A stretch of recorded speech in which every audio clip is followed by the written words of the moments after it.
24개월 된 아이 어떻게 놀아주면 좋을까요? 자의식이 생길 때이기 때문에 요맘때에 싫어 안 해. 내가 할 거야. 아니 싫어. 이런 말을 제일 많이 할 때예요. 이제 막 자의식이 생기는 거죠. 거울을 보았을 때 내가 보이는 시기라고 할 수 있거든요. 아, 내가 이렇게 생겼구나. 그래서 마음속에 나라는 존재가 있다라는 것을, 자아가 있다라는 것을 이제 알고 깨달아가는 시기가 돼요. 그 이전에는 엄마와 나를 동일시했죠. 엄마와 내가 동일시되었어요. 엄마가 울고 있으면 옆에서 따라 우는, 엄마 왜 울어가 아니라 엄마가 훌쩍훌쩍하면 옆에서 그냥 같이 울어버리는. 내가 배고프면 당연히 엄마도 배고픈 줄 알아요. 내가 배부르면 엄마도 배부른 줄 알아요. 그게 그 24개월 이전의 아이였다면, 유아였다면 자의식이 생기면서 엄마랑 나랑은 다르구나, 아빠랑 나랑도 다르구나라는 거를 무의식 중에 아는 거죠. 그래서 나를 표현하고 싶어져서 엄마 아빠가 하는 것에 반대되는 이야기를 자꾸 던지는 거예요. 싫어, 안 해, 안 할래, 내가 할 거야. 미치겠다는 얘기를 해요. 요즘 애가 이제 키워놨더니 요즘 들어서 자꾸 싫다 그래서, 자꾸 안 한다 그래서 미치겠다 이런 얘기를 하는데 지나가요. 그 시기는.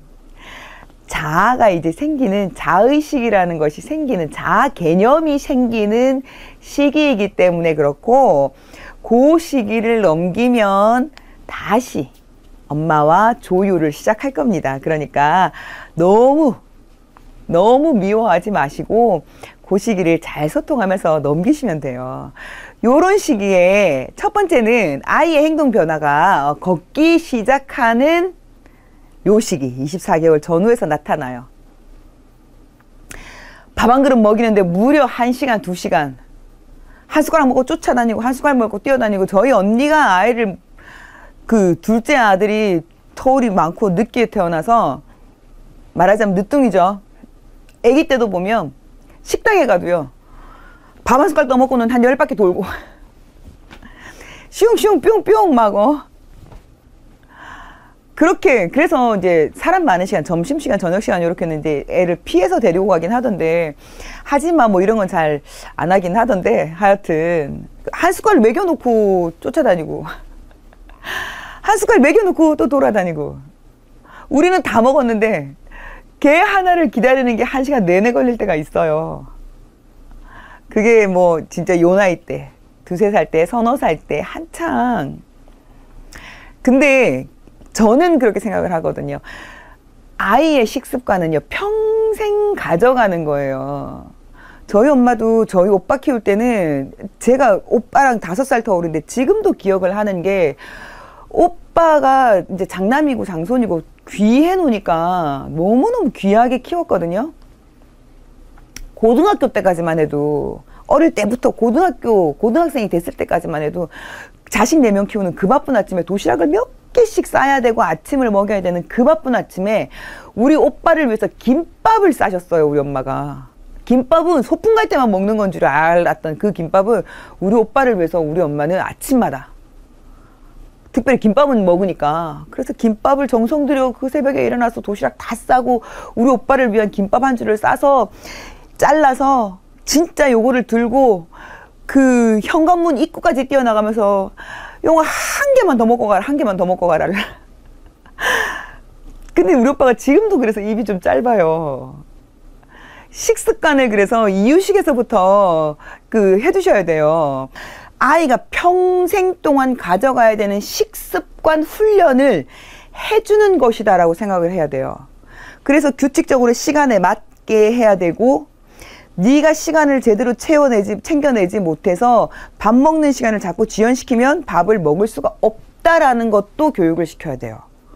특히 그 보행기 같은데 혼자 앉혀놓고 먹는 때도 역시나 시간이 너무 지연되는 것을 좀 그러니까 저지를 하셔야 되고, 같이 이제 습관이 좀 만들어져서 같이 밥상에 차려놓고 아이의 이유식을 떠먹일 때도 가능하면 스스로 혼자 먹을 수 있도록 도와주시면서, 다른 식구들이 밥상을 다 치우는 때가 되면 네 밥상도 치운다라는 것,